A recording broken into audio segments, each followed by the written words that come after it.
ערב שבת. שמיני של חנוכה. פרשת מקץ, זאת חנוכה, שמיני של חנוכה. בעזרת השם, on va essayer de rappeler une idée du Shvile Pinchas. Juste avant, on va commencer d'abord par un bon chidouche du Roi Chaim Akadosh, mais qu'a priori, déjà, il démarre dans le Rabbi Natan ben Uziel. Alors, c'est un petit peu étonnant qu'il n'ait pas rapporté au nom de Rabbi Natan ben Uziel, mais Vaïm Mikesh Nataim Yamim, on a l'impression que la Torah ici vient nous raconter, vient accentuer les rêves de Paro, comme si que ces 2 années de rêve, comme si que le sujet c'est les rêves de Paro, ou Paro Cholem, comme si que c'est Paro qui a un problème, Paro qui a un souci, et c'est Yosef ensuite, après ces 2 années-là, qui va venir les solutionner, et par la suite, grâce à cette solution, si on veut, Paro va dévoiler en Yosef Ruach Elokim, comme il va dire à ses Paro el Avada va nimtza kazeh ish asher Ruach Elokim bo. Il a été flagrant, il a été d'une manière très expressive, Hachem était en lui, Ruach Elokim bo. C'est normal. Et c'est grâce à ça. Paro, il a fait le Chalop pendant 2 ans, tous les jours. Depuis le jour où le maître échanson il est sorti et qu'il a oublié que Yosef il a prié pour ça, pendant 2 ans tous les jours. Il y a de quoi devenir fou. Le même rêve tous les jours. C'est clair, mais ce que je veux dire, c'est que dans le passouk, le chidouche du Or Chaim, qui est, je pense, mais vous ça sur Rabbi Natan Uziel, c'est qu'a priori, on a mis de côté l'histoire de Yosef, a priori, oui. Et la Torah vient nous raconter quelque chose d'autre, qui sont les rêves de Paro. Oui. Et Vaï Mikesh Nataim Yamim ou Paro Cholem, si on traduit littéralement, c'est 2 années de rêve de Paro. Oui. Donc le Miket Shnataim Yamim, oui. Ça fait référence à Paro. Eh bien, on va lire le Targum, il nous dit comme ça. Il y a peut-être aussi Miketz de Yosef. Miketz, il a tout le monde, il n'est pas seulement Miketz de tout. Tout, Miketz de tout. Chazak. Donc, moi, j'ai vu comme ça, moi j'ai Chazak. Alors il dit comme ça, il y a un Talmud Uziel. Va'ava misof tarten shnin al duchana de Yosef kadam emrad Hashem. Donc c'est comme si qu'il y avait. Hachem s'est rappelé de Yosef. Comment il s'est rappelé? Comment il a fait en sorte que Yosef sorte? Ou Paro ava chalim, va avec un nara. Il a fait un rêve de Paro. Donc finalement le début du c'est comme si on partage le passouk en 2. Vaïmikesh nataim yamim, ça se rapporte à Yosef et c'est pas explicite dans la Torah, mais finalement comme si que le rêve de Paro c'était par rapport au zikaron que Hachem a eu de Yosef Hatzadik. On va compter juste un point de Or Chaim Akadosh qui est affilé. Le Or Chaim Akadosh dit c'est quoi cette punition, si on veut, que Yosef a mérité. Alors bien sûr, on parle de Yosef Hatzadik et il faut comprendre exactement c'était quoi son erreur, si on veut, d'avoir misé sur le Sarah Mashkim qui lui a dit dans la paracha précédente, il a dit Kiim Zechartani.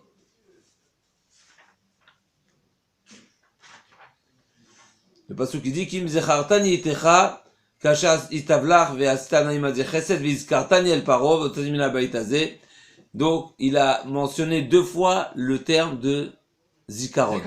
2 fois le terme de zikaron. Et ce qu'on reproche à Yosef Hatzadik d'avoir demandé, formulé au Sarah Mashkin d'être rappelé devant Paro, devant la cour suprême, alors que Yosef Hatzadik aurait dû se pencher seulement sur Hachem, s'appuyer seulement sur Hachem, mais pas faire cette demande et pas répéter à plus forte raison 2 fois. Alors, les Balei Moussar, il y a plusieurs explications. Est-ce que Yosef a fait, si on veut, 2 erreurs ou une erreur qui est l'explication, qui est la traduction de 2 erreurs? C'est-à-dire, est-ce que Yosef Hatzadik, il avait même pas le droit de demander une fois? Et ne même pas faire Ishtadlut, au niveau de Yosef Hatzadik, il fallait rien dire. Mais un homme, ou bien il doit tout faire pour sortir de prison. Il a fait mode. Alors ça, la question, bien sûr, c'est une question très fine. Pas Yosef Hatzadik. Non. Alors d'abord, on va expliquer Yosef, après on va essayer de dire où on est. Mais Yosef Hatzadik, on va parler. On va tout faire. Et pourquoi pas? Tout? Et pourquoi on fait pas comme ça? Mais qu'est-ce qui s'appelle tout? On prie d'un côté, mais d'un autre côté, il faut essayer de tout faire pour s'en sortir. Essayer de tout faire, c'est-à-dire quoi? Essayer de tout faire. Tout ce qui est possible dans notre pouvoir. Qui a dit? demandé de Qui a dit? De tout faire, c'est comme si... De compter sur Hachem, point barre. Oh, Non, tu parles de deux opposés. Oui. T'es en train de dire, non, mais moi je veux m'appuyer sur un mot que tu ajoutes. De tout faire, c'est peut-être en trop. C'est-à-dire, de faire.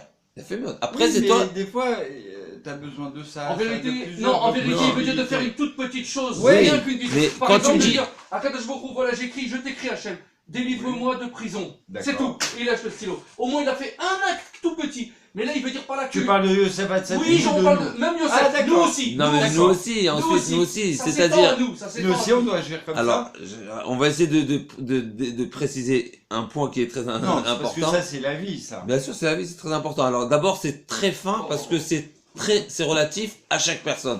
Ça, c'est explicite dans les Sfarim, que ce soit dans le Mirta Meliaou ou d'autres Sfarim. La notion de Ishtadlut par rapport au Bitachon, qui a priori est paradoxale, parce que d'un côté, on nous demande d'agir, et on est dans le Olam Asiya, donc on est censé agir. Hachem veut, d'une part, d'une autre part, En Somchim Alanes. Ça veut dire quoi, En Somchim Alanes? Ça a plusieurs facettes, mais on va dire même le tzaddik, on va parler de la facette extrême, même le tzaddik, il n'est pas sommaire sur le Nes. Il s'appuie pas sur le Nes. Pourquoi? Parce qu'il veut pas que ça lui prenne des sruyotes. En tout cas, ce qui est sûr, c'est que En Somchim Alanes, d'abord parce que Hachem, il change pas le Teva. Hachem, il a décrété, Kaït Vachores, Yom Valala Loishboto. Hachem a décrété que le Teva, comme il a dessiné, ils vont garder leur nature. Donc et à tel point que dans la Gemara, c'est marqué qu'il y a une personne qui a eu un enfant et sa femme, quelques jours après ou quelques temps après, elle est décédée. Et il a eu un S d'avoir lui-même du lait pour pouvoir l'allaiter. Et la Gemara, elle dit là-bas, il y a deux avis dans la Gemara. Un avis qui était, c'est un grand homme qu'on lui a fait un S, et regardez la puissance de la Gemara. Et il y a une autre explication dans la Gemara, que c'était pas un grand homme, mais au contraire, c'est malheur à lui qu'on a changé le Teva, la nature. Qu'est-ce qu'on lui a pris à côté? Ça veut dire, on voit finalement qu'il y a deux facettes qui sont vraiment opposées. D'un côté, le Nes, on peut dire, waouh, t'as mérité au Nes. D'un autre côté, on peut voir, finalement, t'as demandé au bon Dieu, comme si on a dérangé Hachem, de devoir changer la nature pour lui. Comme si que de changer la nature, quelque part, c'est pas la volonté première, et c'est pas de cette manière. C'est-à-dire, c'est sûr que Hachem, il a changé les lois de la nature à la sortie d'Égypte, et Hachem a voulu déclarer à tout le monde qu'il était là, mais ensuite, voilà, c'est une fois, c'est ponctuel. Alors, il y a eu à Yitzhak Mitzrayim, il y a eu aussi à Kiryat Yamsouf, il y a eu encore des périodes où il y a eu des nissim, mais c'est pas de cette manière qu'Hachem veut se dévoiler. Pour revenir, c'est un petit peu paradoxal. D'un côté, on nous demande, Betach à Hachem, Ashlech à Hachem Yavra, carrément, comme si que c'est marqué, envoie ton fardeau, sur Hachem, et lui il te Yechalkel, il te nourrira. Il t'inclura dans lui, il te nourrira, il te... Yechalkel, en général, c'est un terme qui est utilisé pour la parnassa. Mais Chalkel Chaim Bechesed, mais c'est toute la montée d'Hachem, bien sûr. Il y a Kol. En tout cas, donc c'est une question très fine. Je vais juste rapporter une phrase, je vais pas la citer dans les mots du Mirta Meliaou, mais le Mirta Meliaou dit ça en une phrase.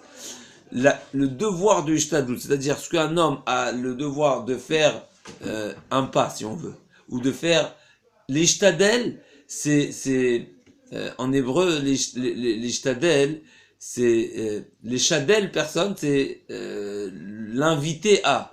Comment on traduit ça? C'est pas le soudoyer, mais c'est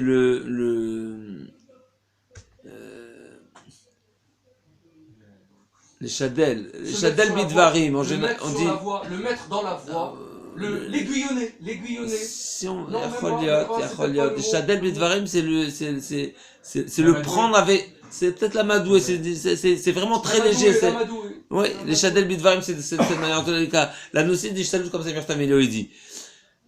Selon le niveau de bitachon d'une personne, il se devra faire de l'Ishtadlut. C'est-à-dire, alors, première règle générale, encore une fois, c'est qu'il faut faire quelque chose pour ne pas que ça paraisse un S. C'est-à-dire, on vient de dire qu'il y a un avis dans la Gemara, il y a une certaine manière d'expliquer que s'il y a la possibilité de faire la chose naturellement, on la fait naturellement et on cherche pas le nes. Maintenant, donc, si c'est la base première, nous, on se devra d'agir de manière à ce que notre action va kaviachol camoufler le nes et ça pourra paraître comme du naturel.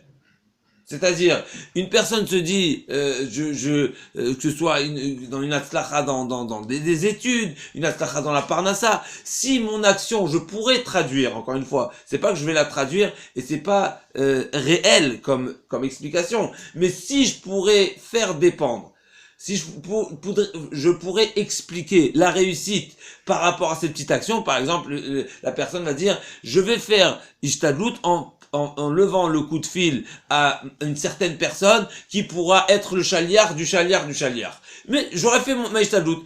Peut-être cette personne a le bras long et a la possibilité de parler à une certaine personne qui va me donner une ouverture à quelque chose. Eh ben, son coup de fil sera l'ishtadlut. C'est ça. Si ensuite, pour lui, il aura ajouté un deuxième coup de fil, par exemple. Et il s'est dit, je vais pas me suffire du bras long de Reuven. Je vais m'assurer que j'ai encore 2 bras longs. Je vais appeler Shimon et Lévi. Comme ça, je suis sûr que, par exemple, il voulait que Reuven parle avec une personnalité. Et il s'est dit, mais peut-être Reuven, il aura pas les bons mots. Peut-être Reuven ne va pas la rencontrer. Peut-être Reuven va se rétracter, il ne voudra pas m'aider. Alors, tu sais quoi, je vais me prendre mes assurances. Je vais demander à Reuven, à Shimon et à Lévi. Eh ben, tout ce qu'il aura ajouté, ce sera ce sera pas des chaloutes, ce sera quoi? Comment Il prend son mérite. Il va prendre dans son mérite. Non, au contraire. Il n'a pas l'Emouna. Comment il appelle ça, le Rav Dessler? Il appelle ça de l'akfira. L'opposition à Dieu. L'opposition, c'est-à-dire, toute personne qui fait, c'est terrible. C'est dans les mots de Rav Dessler. Les mots de Rav Dessler, c'est toute personne où selon son niveau de bitachon, il aurait pu s'arrêter. Et il s'est pas arrêté. C'est-à-dire qu'il veut agir lui-même. C'est-à-dire que je renonce à la place de Dieu. Ça veut dire quoi? Ça veut dire quoi faire soi-même finalement? Il croit que c'est lui. Non, il croit que c'est lui qui fait les choses. Et ça veut dire quoi? C'est moi. C'est comme si je dis. Mais si on pousse encore, ça veut dire quoi? C'est comme si qu'on dit, même si toi tu veux pas le bon Dieu, moi je me le fais tout seul. C'est ça. D'un côté, d'abord c'est Korivot, c'est bien dit. D'abord. Mais c'est aussi l'opposition à Dieu. Ça veut dire quoi? Parce que si tu penses que le bon Dieu, il peut le faire. Et que si ça te revient, il va le faire. Et Hachem il est tov, il veut que tu kiffes. Alors pourquoi tu fais plus que ce qui est nécessaire? Ça veut dire quelque part, si on pousse au fond, ça veut dire quoi? Ça veut dire on dit, non, moi je veux être sûr de le recevoir. C'est-à-dire quoi être sûr de le recevoir? C'est comme si tu dis, je veux pas accepter une éventualité que la chose ne soit pas. Et c'est quoi l'éventualité que la chose ne soit pas? C'est la volonté d'Hachem. Donc si tu renonces à la volonté d'Hachem, c'est la kfira. C'est-à-dire, c'est moi qui va décider, comme si je veux forcer Hachem. Peut-être qu'Hachem va nous laisser après. Une personne qui aura forcé. Hachem lui dit, t'as voulu forcer? Force, c'est à toi. C'est à toi. C'est ta brira. Maintenant après, est-ce que ce sera béni ou pas béni? Ça c'est autre chose. Ça veut dire, la personne, il est fort possible que la personne pour son bien, Hachem il lui fera pas ça, peut-être. Peut-être qu'Hachem n'aurait pas voulu que ce soit comme ça, ne veut pas que ce soit comme ça, mais il va laisser la personne atteindre son objectif ou obtenir ce qu'il a souhaité avoir dans son erreur parce qu'il pensait avec ses petits yeux que c'est bien, et il le laisse, il se débrouille-toi. Dans sa logique. Après, est-ce qu'il va lui reprendre Hachem? Pas forcément. Mais peut-être qu'on est passé à côté de notre vie en ayant quelque part forcé plus ce qu'on aurait dû faire et ce qu'on aurait dû agir. C'est seulement ce point-là que je voulais préciser, c'est que celui, et on va parler de l'opposé maintenant. Donc la personne qui a un degré d'ishtadlut que pour lui, selon son niveau de bitachon, il aurait pu s'arrêter. Et il a flanché dans le sens où il s'est dit, je vais faire un peu plus que le minimum. Et bien là, ce sera de la kfira. Et vice versa. Et c'est dans ce sens-là, c'est ce mot que je voulais reprendre. Faire tout ce que je peux faire, ça c'est pas juste. C'est-à-dire, faire quelque chose qui paraît que c'est pas net, ça oui. Mais de faire le maximum, ça c'est, encore une fois, selon le niveau de bitachon, il faudra s'arrêter. Il faudra dire, ça suffit, j'ai fait ce qu'il fallait faire. Alors si on pousse, non parce que j'avais levé la main bien avant. Si on pousse le raisonnement jusqu'au bout, faire une tfila, c'est déjà un acte. Alors la tfila, oh là, alors ne faisons que des tfilotes. Pourquoi faire un acte dans le sens matériel? Une tfila, c'est déjà un acte matériel.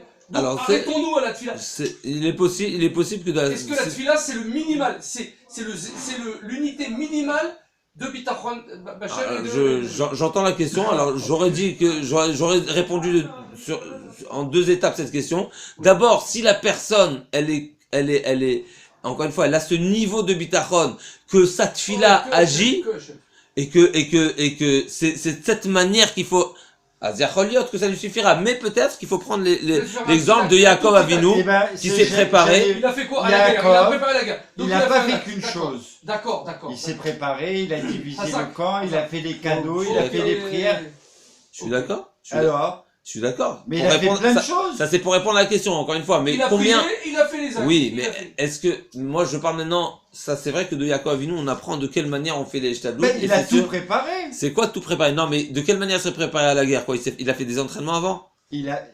C'est ça ce que je veux dire. Il a fait ce qu'il voulait. Ce qu'il voulait. Non, il a fait trois domaines. Non, il a fait oui, mais il a fait des cadeaux. Je suis d'accord. Est-ce que ça suffisait pas une chose? Non, il a fait. Mais le 3, c'est vrai, le 3, moi je les aurais pas additionnés parce que je considère plutôt que c'est trois catégories plutôt que trois choses que j'ajoute un sur l'autre. C'est-à-dire, il a été dans la même catégorie, ça veut dire. Si ça avait été dans la même catégorie, alors c'est un problème. Si c'est trois catégories, c'est différent. Dans la même catégorie, ça s'appelle Alors j'ai compris le truc. Tu restes pas dans la même. Tu t'aides de ce que tu peux dans tout, mais pas dans la même catégorie. T'appelles pas 50 personnes pour faire la même chose. Par exemple. Mais j'explique aussi. Ça veut dire que quand on a un Nisayon, Akadosh Baruch Hu envoie Esav à Yaakov Avinu. Mais il a promis que tout ira bien. Et puis comme je suis confronté à un Nisayon. Alors il est possible. Alors je l'ai pas vu écrit dans ce langage-là, parce que ce qui est marqué dans les Rishonim, le Ramban il dit que Yaakov Avinu a voulu nous enseigner de quelle manière il faut affronter Esav, il faut affronter le mal, etc. Donc c'est un enseignement pour nous. On peut traduire ça différemment. Quand on a une situation qui se présente à nous, qui est considéré un Nisayon. Tout ce qui est autour de nous, c'est des Nisayonot. Pas des Nisayonot dans le sens, mais c'est un Nisayon, c'est un moyen de nous faire gravir, de nous faire avancer. Si on connaît exactement la manière qu'il faut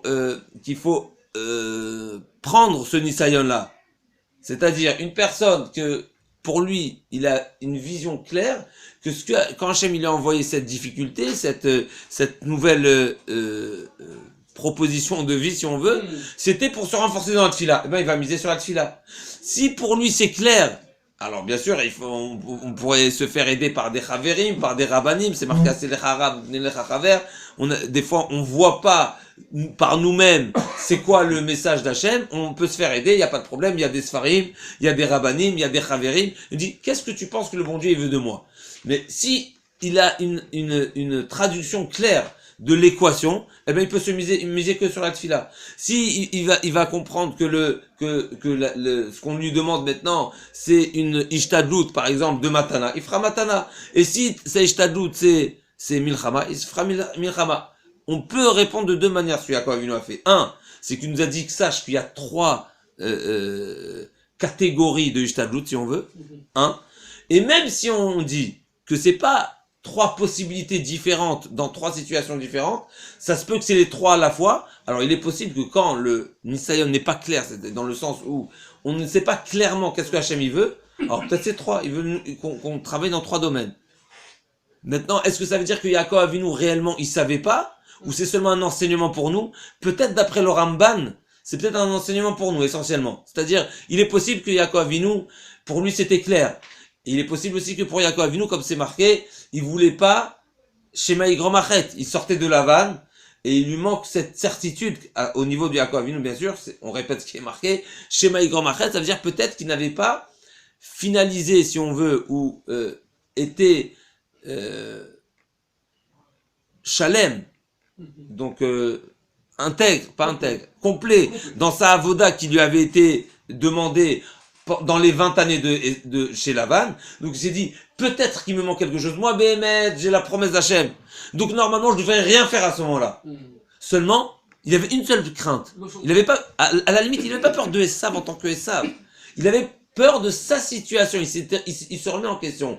Est-ce que les 20 années que j'ai passées chez Lavan se sont bien passées ou pas? Ouais. Par rapport à moi. Et du fait qu'il a cette crainte-là, que peut-être il a failli quelque chose, alors là, il se doit d'agir d'une certaine manière. Mais, encore une fois, pour revenir à la Ishtadlout, il y a Ishtadlout. Mais encore une fois, que ça sorte, juste pour que ça sorte de l'expression nicite. Et j'ai fait c'est pas miraculeux, il a fait quelque chose, il compte pas sur le miracle. Et on compte sur le miracle. Donc de là on voit bien. De là on comprend bien que si un miracle a lieu pour nous, c'est qu'on a pu peut-être tirer et utiliser des mérites et les mérites de nos pères sur nous, et ça peut être très très grave. Bon, si c'est le mérite de nos pères, bon, ils ont déjà pour celui qui a déjà fini, il a le droit, il a dit Eloké Avi, Eloké Abraham, Eloké Yitzhak, Parad Yitzhak, donc on a le droit d'être sommaire sur celui qui a Viachol, ça va pas lui.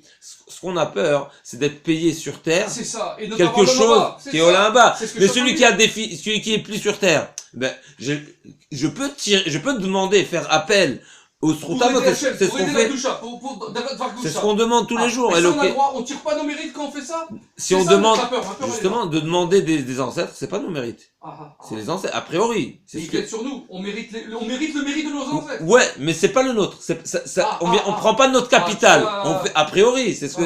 Tu n'enlèves pas leur capital. Non, c'est éternel. Il y a rien à prendre chez eux. Au contraire, alors, c'est une fameuse question. C'est quoi le chat de l'Agmara? L'Agmara a dit. Donc, ils méritent parce qu'ils vivent dans le là-bas. Non, mais eux, ce qu'ils ont construit, c'est éternel. Voilà, c'est ça. Il suffit de t'accrocher à eux maintenant. Eux, ils ont mis ils ont créé quelque chose. Ils ont créé si on veut, ils ont sillonné des chemins sur lesquels on peut rouler. Il faut que toi, tu te mettes dessus, c'est tout.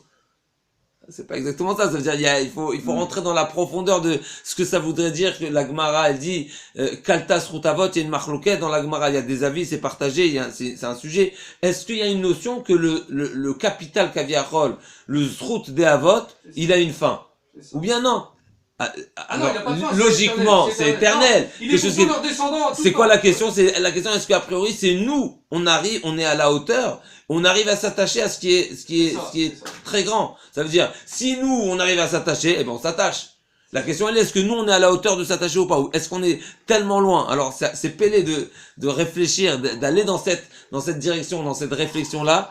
Ça serait même, démoralisant d'imaginer que Chazvé Shalom, le clan Israël n'est pas sur les routes tracées des Havot. Ça ferait peur. Alors c'est sûr qu'on vient pas se comparer, mais on a l'obligation de dire tous les jours, Matai Agiu Masai ne Masai Avotai. On doit quand même prier, aspirer, espérer que on calque sur ce que nos ancêtres ont fait. Alors de dire que si on dit que Kalta, ça veut dire que on est complètement à des années-lumière on n'est même pas dans la direction, ce serait une très grande remise en question qu'on devrait faire, parce que c'est marqué que tous les bénis Israël mais les mitzvot karimon. Alors quoi, tout ce qu'on fait, on est quand même hors sujet par rapport au Havot, c'est terrible. Mais Bezrat Hashem, le Bnei Israël Yeshlem Sruyot. En tout cas, pour revenir à juste une idée des Baalei Moussar dans Yosef Hatzadik, d'après certains Baalei Moussar, Yosef Hatzadik, de dire une fois Iskar Tani, il avait le droit. Et là, on revient pour répondre à la question. C'est du fait qu'il a dit une deuxième fois. La deuxième fois, ça montre que il manque une touche de bitachon. Et s'il manque une touche de bitachon, alors même la première, elle se traduit que c'est pas Ishtadlout. Si la première, elle est considérée un minimum de part matérielle, si on veut, dans le projet d'Hachem, ça tu as le droit. Mais si tu vas ajouter, alors ça montre, ça dévoile finalement, ça nous fait réaliser que même le début, il était pas juste pour sortir du miracle. Et donc, il a été pénalisé sur le deuxième aussi. C'est pour ça que Yosef, il a prié pour que le maître chanson, il oublie. Après, il a compris, il a dit, qu'est-ce que j'ai fait? C'est plus Nishtadot, j'ai fait 2 fois. 2 fois, ça veut dire que le deuxième, je suis pas bien. Il a compris, il a senti que lui-même, il avait tort. Donc il a prié pour que le maître chanson, il oublie. J'ai entendu une belle explication du Rabbeinu Bechai que j'ai pas vu dans les mots, mais j'ai entendu une très belle explication. Finalement, Yosef Hatzadik s'est posé la question. Finalement, moi, je suis en Mitzrayim, je suis en prison, et Hachem m'a envoyé 2 prisonniers pour qu'ils soient avec moi et que ça se déroule d'une manière qu'ils aient rêvé, etc. Pourquoi Hachem m'a envoyé ça? Ouais. Alors Rabbeinu Bechai explique que Yosef Hatzadik a pensé que Hachem lui a présenté un dessin. Et ben justement, c'est ça l'enjeu. Est-ce que il m'a tendu une perche ou un piège? Un piège, c'est un nisayon. Il a fait mode. Et quelque part, Yosef Hatzadik, quand il a demandé au Sarah Mashkim, c'est pas que Chas V'Shalom il s'est appuyé sur eux, Vadaïchelo. Comme il y a un passage qui dit Mefouach, Ashrei Adam Asher Sam Miftacho Arur HaGever Asher Sam Miftacho Ba'Adam Verroulé, et la Gemara dit sur qui ce passage se rapporte, à qui David Ameler fait référence? À Yosef Hatzadik. Alors il y a un problème. D'un côté, David Ameler nous dit que c'est Yosef Hatzadik qui était Boté Arba Shem, et d'un côté, on sait que Yosef Hatzadik a été pénalisé parce qu'il n'a pas été Boté Arba Shem. Quelle est la réponse? La réponse est que c'est Vadaï Yosef Hatzadik qu'il était Boté Arba Shem. Il n'y a pas de question, c'est sûr qu'il était à 100%. Comme c'est marqué, à Sherouach Elokimbo, même le Goy voyait clairement que Hachem est avec lui. Oui, quand la Sherouach il a fait mode, alors même plus que ça, il y a Choliot, peut-être même dans le derrière. Pour faire remonter justement, pour remonter. Il y a Choliot dans le derrière de ce qu'on va dire tout de suite des clipotes. Peut-être qu'il fallait faire comme si que Yosef Hatzadik peut-être a pensé que Hachem voulait que ça paraisse de manière extérieure qui s'appuie dessus, mais au fond, et ça reviendra avec l'explication qui est rappelée, qu'après qu'il a réalisé que ça fait être mal traduit, ou qu'il en a trop fait, il a prié pour qu'il oublie. Oui. C'est sûr que ça va dans le même sens. Ça veut dire que finalement, Yosef Hatzadik, et comme on va voir tout de suite, alors le Rav explique que on voit des fois que les tzadikim ont, kaviachol, fait une action qui paraît pas juste dans le sens où il fallait faire plus preuve de bitachon à Hachem, mais ils l'ont fait dans de la bonne intention, comme par exemple, ce qui rapporte, c'est les Sheva, les 7 fois qu'il s'est prosterné Yaakov Avinu et Esav, alors à tel point que ça lui a été reproché, mais encore une fois, c'est sûr que Yaakov Avinu ne l'a pas fait dans ce qu'il avait dans sa tête, c'est pas l'action qu'il a fait. Il a fait une certaine action qui paraît du kavod à Esav, mais dans la tête, comme il dit le Rav, c'était pour puiser les Sheva Nitzotzot de Gdusha qui sont les Sheva Sfirot, etc. Mais finalement, on voit qu'il y a une action qui peut paraître complètement, a priori, pas juste, d'idolâtrie ou pas, voilà. ou d'après son certain niveau, il fallait pas le faire, mais des fois, les tzadikim, ils se permettent d'habiller par une action qui paraît profane, mais au fond, c'est une action qui est complètement rattachée et connectée avec Hachem, et c'est de cette manière qu'on peut expliquer aussi la ishtadlut ou la demande que Yosef Hatzadik a fait envers le Sarah Mashkin. Parce que Yaakov, il s'est prosterné devant la Shrina qu'il a vue devant Esav qui protégeait. C'est marqué. Il n'a pas du tout se prosterné devant Esav. Donc les tzadikim, ils voient des choses que nous on voit pas. C'est ça l'explication, c'est que nous on sait pas, on n'est pas au niveau de comprendre ce qu'ils ont vu. Et Yosef aussi, on n'est pas au niveau de comprendre ce qu'il a fait, ni ce qu'il a vu. Becholzot, c'est marqué que je sais pas si c'est ici qu'on l'a mentionné, que Becholzot, pourquoi Binyamin a mérité que le Beth Amikdash soit dans son Chelek? Parce que ça a été le seul qui s'est pas prosterné à Esav. C'est très puissant. Ça veut dire que finalement, il y a un certain reproche. Ça veut dire, alors, est-ce que... à quel... Il est en Eretz Israël. Pardon? Il est en Eretz Israël, son territoire ou... Bien sûr, non, ça, Binyamin, oui. Binyamin et Yehuda, c'est Yerushalayim. Seulement, la Retzoua, c'est marqué qu'il y a une Retzoua de Binyamin qui rentre, et c'est dessus qu'il y a le Beth Amikdash, et que justement, une des explications, c'est qu'il a mérité le Beth Amikdash parce qu'il s'est pas prosterné à Esav. Finalement, ça veut dire qu'il faut vraiment une déconnexion complète et une séparation avec Esav complète pour mériter. Même Kaviarol, même avec les bonnes intentions, ça suffit pas. Il faut vraiment mettre une séparation réelle entre Esav et...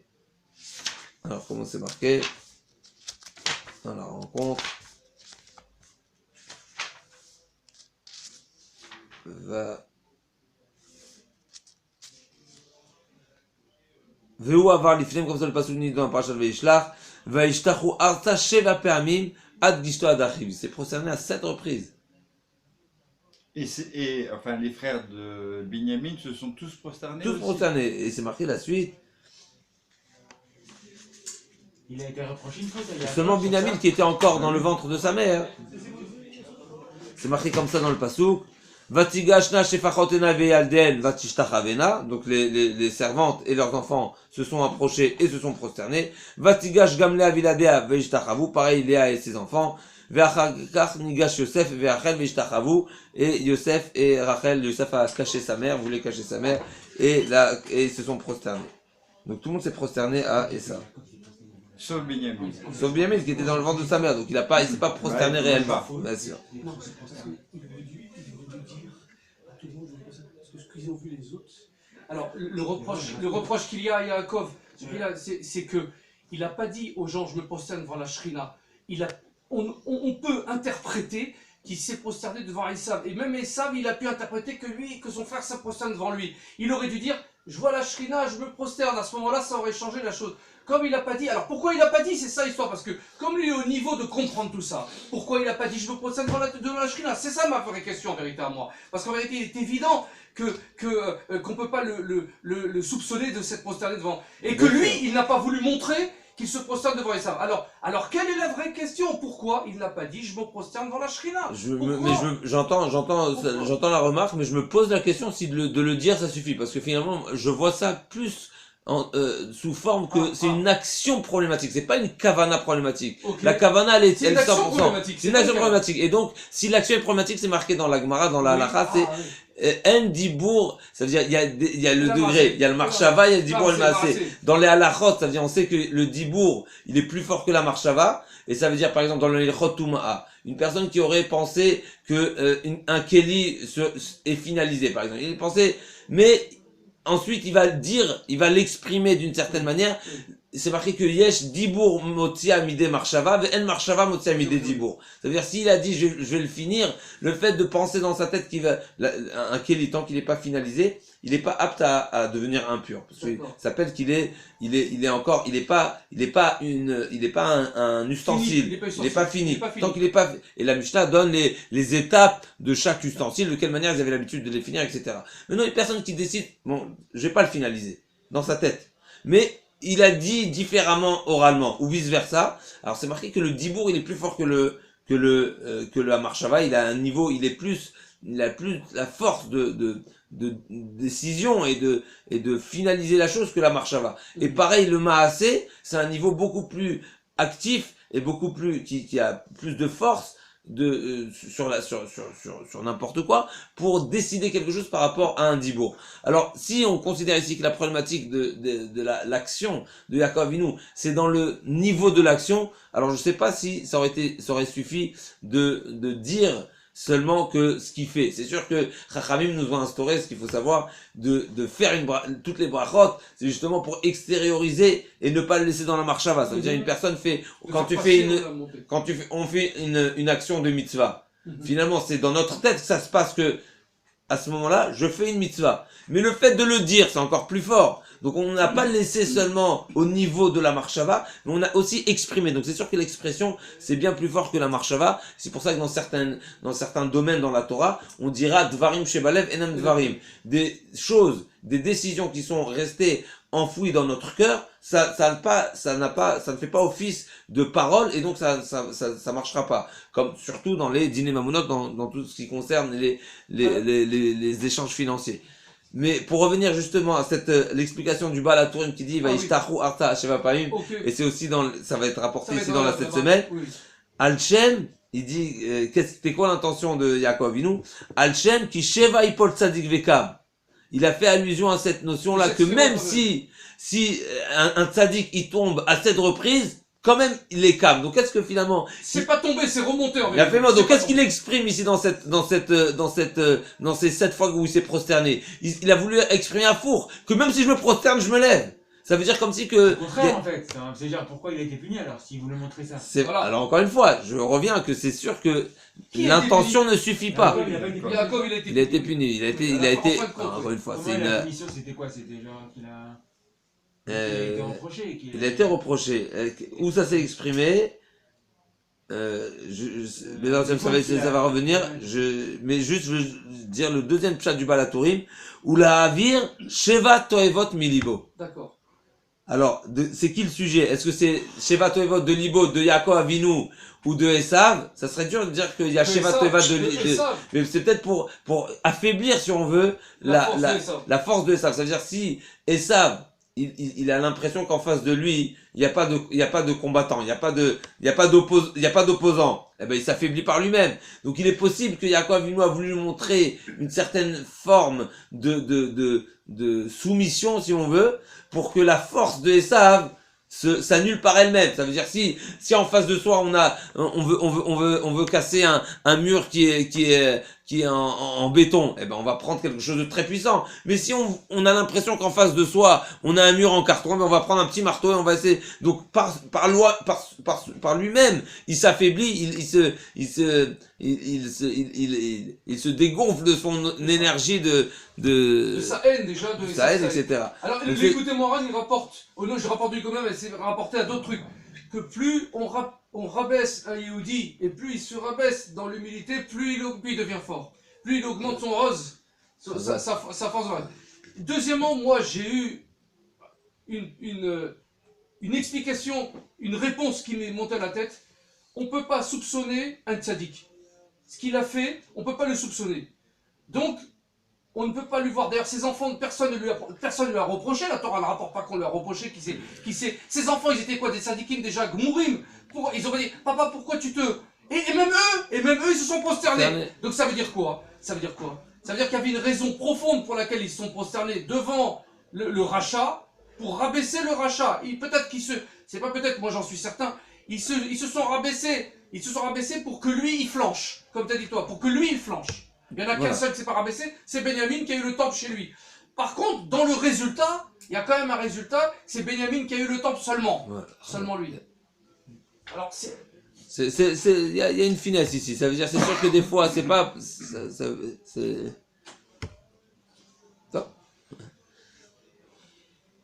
En tout cas, pour revenir. Donc ça, c'était le point de Yosef Hatzadik, la notion de Ishtadlut. D'une part, on doit faire preuve de réaction, si on veut, mais c'est seulement pour ne pas pour montrer qu'on n'est pas sommaire, qu'on s'appuie pas sur le nez et on demande pas à Hachem de nous faire un miracle galouille, un miracle dévoilé, parce qu'un miracle dévoilé, c'est comme si on demande à Hachem une grande... pour Hachem, il n'y a pas de différence entre un Esgalou et un Esnistar, mais par rapport à ce qu'il veut que son monde, de quelle manière son monde soit perçu et soit vu et soit compris, Hachem veut que ce soit Nistar. Olam, c'est Milachon, Elem, c'est Milachon que Hachem il est Ne'elam, que Hachem n'est pas vu, on ne le voit pas clairement. Et un miracle, c'est de le voir clairement. Hachem ne veut pas, c'est pas comme ça qu'il a décidé que ce soit son monde. Ouais, mais je reviens juste, c'est-à-dire, ce qui est dur à comprendre, c'est que à quel moment il faut arrêter la Ishtadlut. C'est-à-dire, à quel moment, comme on dit dans le cas de Yosef, où il a pu peut-être penser que c'est Hachem Kosh qui envoie des chalias, c'est-à-dire qu'en fait, comment on met la jauge du Ishtadlut. C'est pour ça que c'est marqué. Si c'est trop ou c'est pas trop, c'est pour ça que c'est un travail d'introspection très très très très poussé. Ça veut dire c'est relatif à chacun et une règle, il n'y a pas de règle générale. Il y a une règle générale dans la notion, c'est-à-dire qu'il faut savoir où est ton bitachon, selon ton bitachon, tu fais ta ishtadlut. On ne pourra pas dire, et ce sera pas exact, de donner la même réponse à deux personnes qui n'ont pas le même niveau de ishtadlut. Et ça, c'est Rav Dessler. C'est-à-dire, c'est relatif à ton niveau. Dès le moment où tu sens que tu peux t'arrêter, il faut s'arrêter. Ça veut dire quoi, tu peux t'arrêter? Ça veut dire que tu penses que ce que tu as fait peut être suffisant pour obtenir ce que tu attends. Mais c'est clair que c'est relatif au niveau de bitachon, et c'est vrai que pour en être sûr, il faut vraiment chercher et se tester soi-même, savoir est-ce qu'on est botéach, on n'est pas botéach. Des fois, une personne, comme dans plusieurs sujets, c'est marqué qu'un homme peut être tzaddik dans un certain sujet et Benoni dans un autre sujet et Rachat dans un autre sujet. Ça veut dire que cette notion-là, on la trouve dans les Rishonim déjà, ou les Acharonim, je sais plus. En tout cas, concernant l'obligation que nous avons de bien juger notre ami. Alors, c'est marqué que pour un tzaddik, on se doit de bien le juger, même si ce qu'il a fait, ça paraît pas bien. Même si ça paraît pas bien, il faut bien le juger. Pourquoi? Parce que même s'il a fauté, Vadaï a sa tchouva. On considère qu'une personne que, de manière générale, il paraît tzaddik, même si on voit quelque chose qui nous paraît une avéra, on se dit, alors au pire il a fait une avéra, au pire il a fait, le lendemain c'est sûr qu'il a fait tchouva, c'est-à-dire la nuit Vadaï qu'il a fait tchouva, il n'est pas parti dormir avant d'avoir fait tchouva. Si c'est un Benoni, c'est différent, si c'est un Rachat, c'est différent, il y a 3 niveaux. Sur ça les Mefarshim disent, je sais plus, j'ai plus la référence, mais que une personne peut être considérée tzaddik dans un certain domaine et Benoni dans un autre domaine, c'est-à-dire une personne où on sait, par exemple, que tous les jours il met les tefilines. Par exemple, le rov ce qu'on est dans la communauté, il n'y a pas une personne qui va passer une journée sans mettre de tefilines.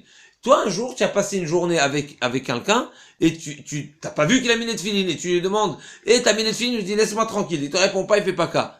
Eh ben là, on a le devoir de le juger. C'est un exemple, de le juger positivement, même si t'es en problème, si on veut, de le juger positivement, parce que tu vois pas comment répondre à ça. On n'est pas sûr.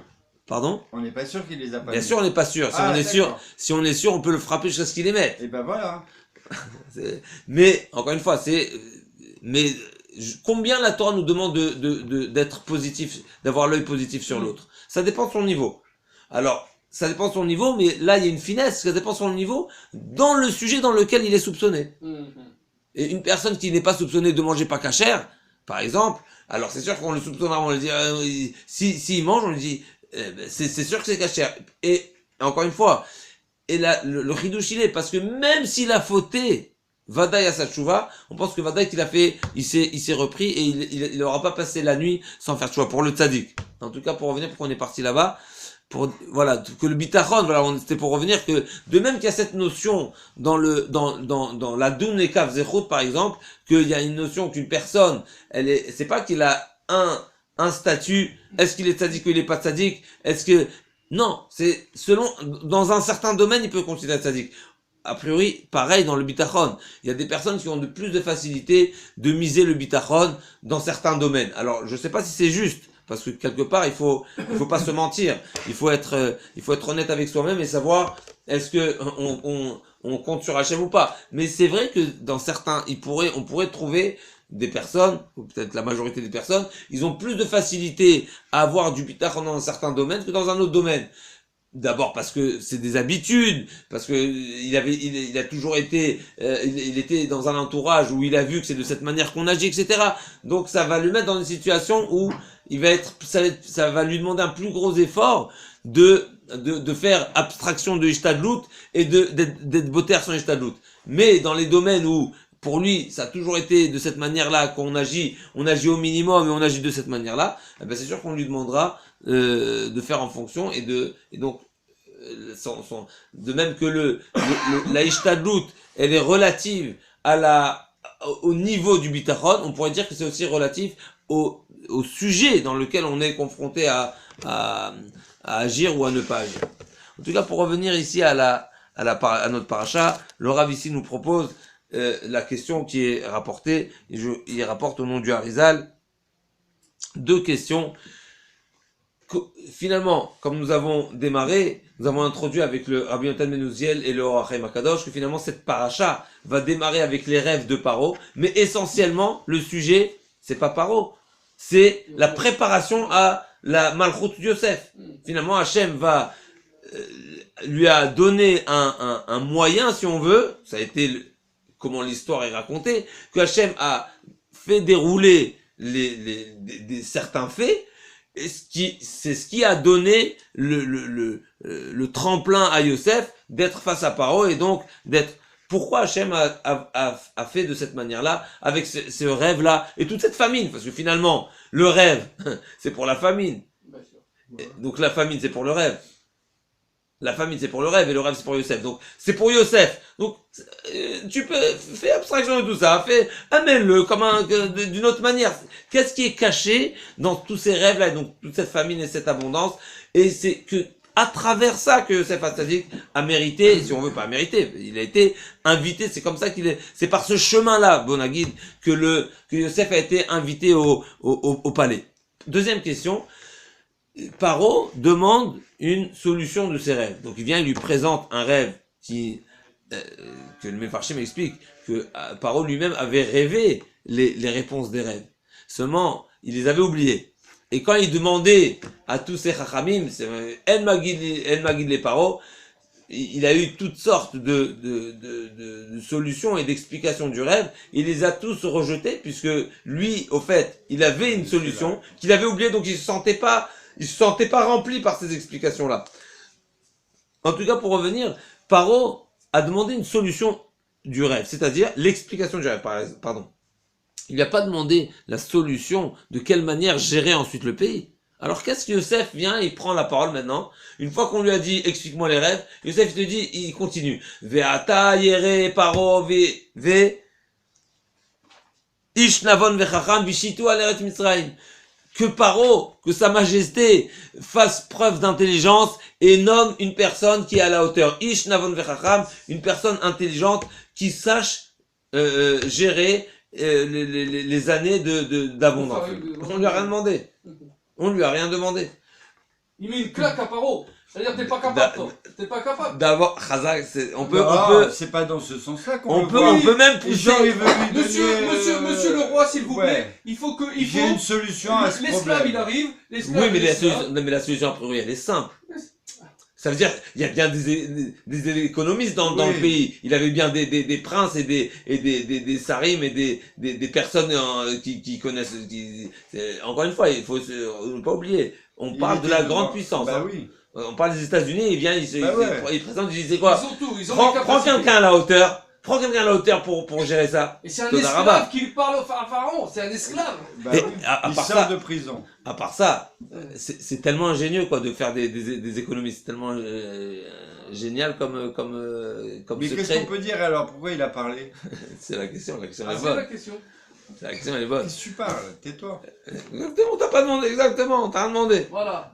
Alors, le Chidouche, il est comme ça il répond, Beshem à Arizal, que la Gemara dit qu'il y a trois choses qu'Hachem, il est machiz, il déclare, il proclame lui-même. Il y a des choses où c'est pas lui, c'est pas des shlichim, mais il y a trois choses qu'Hachem déclare lui-même. C'est quoi? Amar Rabbi Yochanan, Shlosha Dvarim machiz alem Akadosh Baruch Hu be'atzmo. C'est une précision, c'est Akadosh Baruch Hu lui-même qu'il est très fort. Ra'av, Sova ou Parnastov. Les trois choses qu'Hachem déclare lui-même, c'est les années d'abondance, de famine et un dirigeant. Donc là, Yosef Hatzadik, finalement, il s'est posé une question. Il est en train de dire, il est en train de réaliser que Hachem a dévoilé un secret à Paro. Finalement, Paro, il faut savoir, c'est un roi. Et un roi lève Melech Vesarim Biyad Hachem. Il y a quelque chose quand même.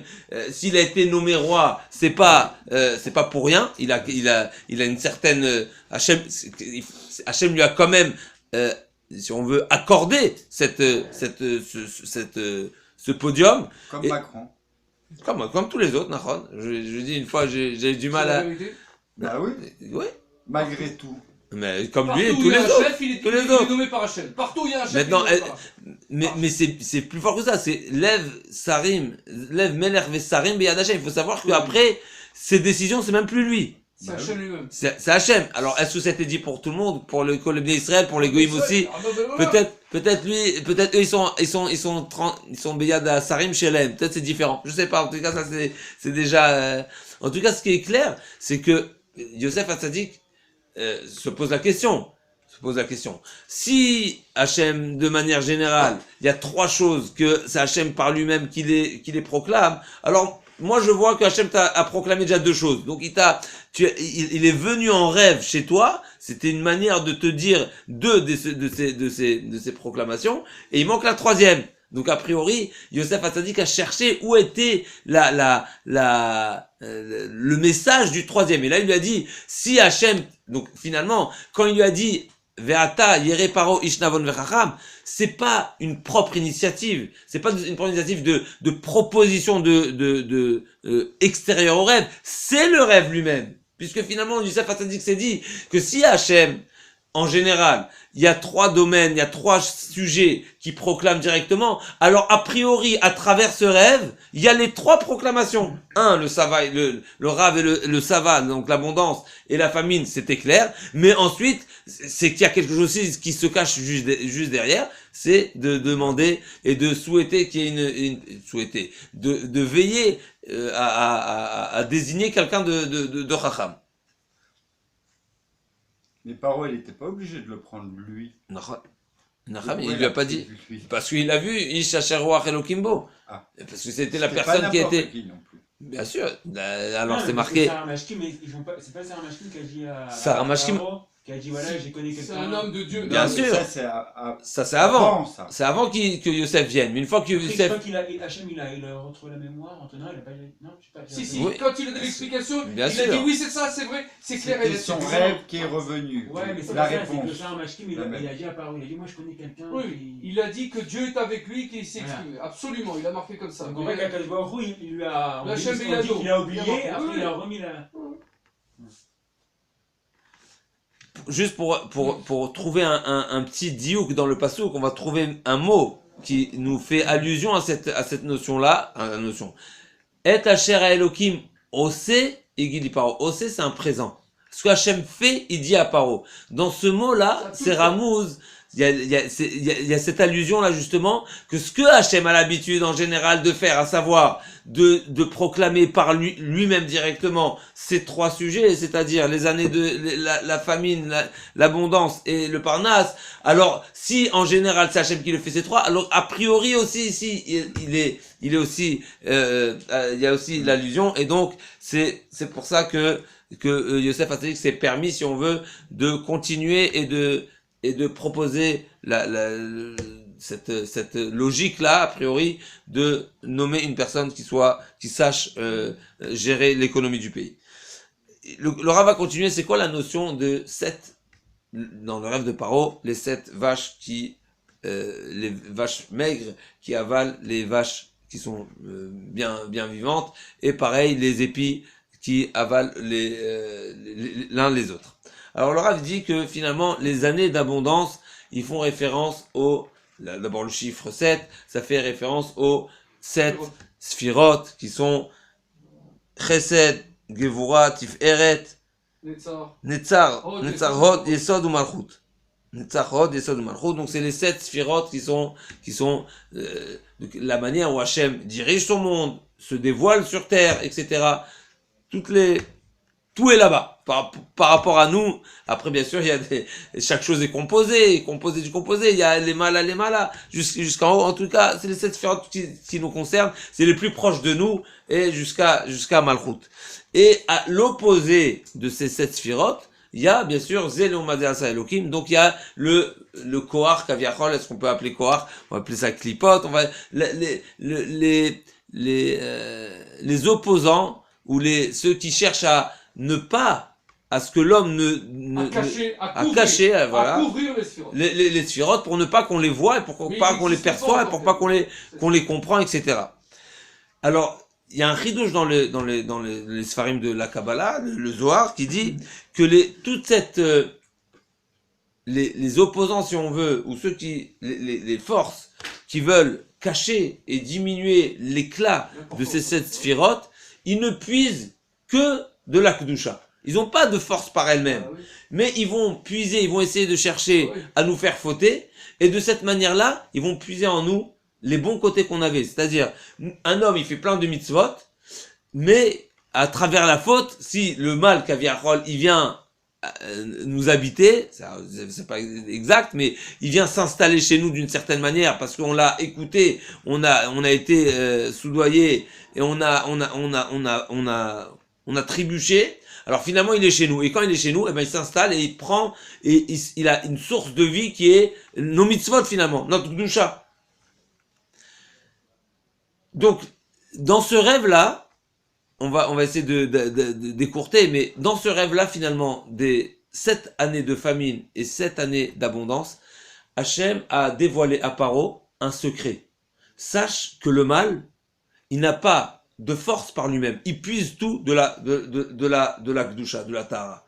Et vraiment, on va écouter, on va aller très court. Mais le Yosef Hatzadik, c'est ça ce qu'il est venu dire à Paro. Quand il lui a dit, Paro, et là on va ajouter une touche sur ce que Yosef Hatzadik s'est permis de lui dire, que Paro vienne nommer une personne qui soit à la hauteur. Finalement, qu'est-ce qu'il lui a dit? Il a dit, sache Paro, toi et tes chachamim, et c'était en allusion bien sûr, avec tout le respect qu'il faut à sa majesté, mais finalement, vous avez un problème de compréhension à ce niveau-là. Vous pensez, et comme on va voir ensuite, que Paro a dit, Li Orivania Sitini, ils se sont rendus Dieu, il s'est rendu Dieu, il a pensé qu'il était Dieu. Ça veut dire quoi? Que finalement, quand Hachem est caché, et comme après il va dire, le Rav dit à la fin, quand la Shrina elle est Begaluta, etc., il y a même la force, et c'est ce qu'il demande à la fin, il dit qu'il y a même la force, parce qu'il demande comment ça se fait que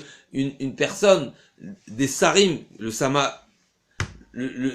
même, se prend pour un, comment ça se fait qu'il peut à tel point tromper l'homme, et que l'homme vienne à le servir comme si c'était un dieu. Parce que lui-même se prend pour un dieu. Et pourquoi lui-même, ce sar-là, il se prend pour un dieu? Parce que quand Hachem, quand la Shrina, c'est pas Hachem, c'est la Shrina, qui est Begaluta, Kaviachol, la Shrina vient résider dans les clipotes. Et ça, c'est un grand chidouche.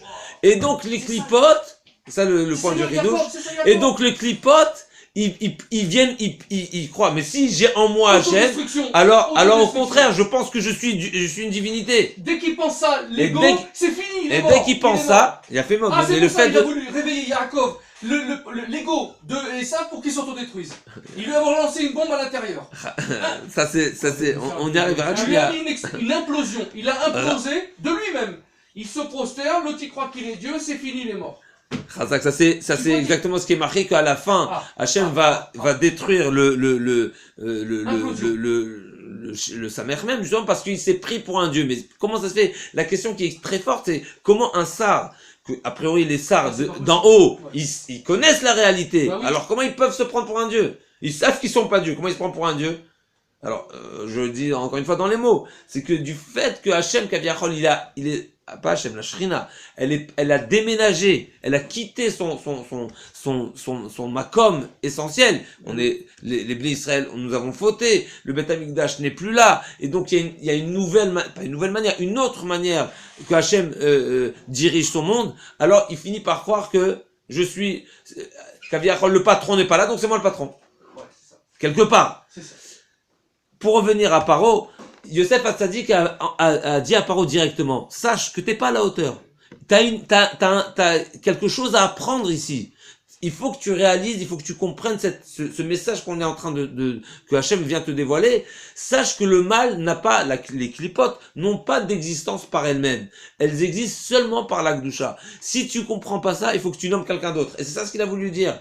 Quand c'est marqué, après on va voir dans la paracha de Shemot, Vayakom Melech Hadash, Al-Mitzrayim Asher Lo Yada et Yosef, c'est qu'il a oublié ce message. Alors d'abord, premièrement, il faut savoir que Yosef Hatzadik lui a dit, t'es pas à la hauteur, donc il faut que tu nommes quelqu'un d'autre, mais ça veut dire qu'il faut que tu apprennes à intégrer cette notion à travers une personne qui peut la vivre, qui la vit profondément. Donc Yosef Hatzadik, une fois qu'il a été nommé, etc., donc finalement, Paro avait cette possibilité, Paro et toute la cour bien sûr, avait la possibilité d'intérioriser cette notion. Et eux, comme c'est marqué dans la paracha suivante, Vayakom Melech Hadash al Mitzrayim Asher Lo Yada et Yosef, il a pas voulu volontairement renoncer au message profond de Yosef, qui était justement de faire comprendre à l'humanité finalement, à tout le monde, que les clipotes n'ont pas de force par elles-mêmes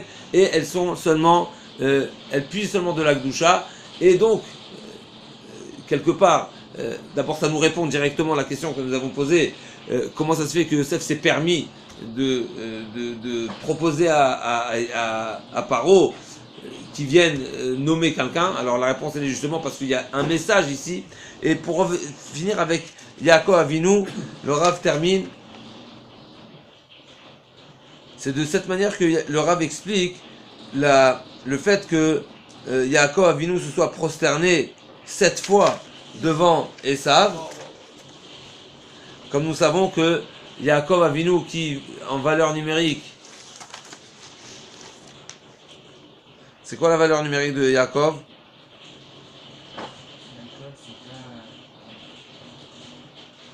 182. 182. 170 et 6. Non 170. Yaakov 182. Et 7 fois 26, ça fait combien? C'est 7 fois 26. 7 fois 26. Donc 7 fois 26. Alors de cette manière, il a voulu, si on veut, les Sheva Pe'amim, donc les 7 fois où il s'est prosterné, c'est justement. Il est chaleur. Il a fait mal, donc c'est de cette manière-là que Yaakov Avinu voulait affaiblir Esav avec ce même message-là, que toutes les forces qu'avait Achol de Esav, si on veut, ne viennent seulement de la Kedusha, et c'est pour cela que, bien sûr, à la fin, Esav n'aura pas la force de surmonter Yaakov Avinu. Alors, pour juste une dernière petite perle sur la paracha, sur Yaakov Avinu, les 14 années d'études de Yaakov Avinu à la Yeshiva, c'était quoi ces 14 années? Premier 7 ans, c'est savoir se libérer de ces clipotes-là. Les deuxièmes 7 ans, c'est savoir faire sortir les nitzotzot qui sont perdus et les refaire sortir. C'est quoi les 17 ans que la Torah nous précise? Que Yosef Hatzadik avait 17 ans quand il a quitté son père. Alors, les 3 premières années, on les compte pas, puisque les 3 premières années, pour connaître son créateur, donc les 3 premières années, c'est Orla, etc. Et ensuite, il reste combien? Il donne 14 années. C'est ça l'enseignement que Yaakov Avinu a appris chez Shem Ve'ever, qu'il a enseigné précisément à Yosef Hatzadik, comme c'est marqué Kiben Zekuni Moulo, que Yaakov Avinu a enseigné ce qu'il a appris chez Shem Ve'ever. Il a enseigné à Yosef, et pour que Yosef soit, lui, à son tour, le Melech Mitzrayim, qui soit la personne, qui est cette compréhension et de ce message-là, et c'est grâce à ça qu'il a mérité à être le Mishneh Lamelech Paro. Alors moi,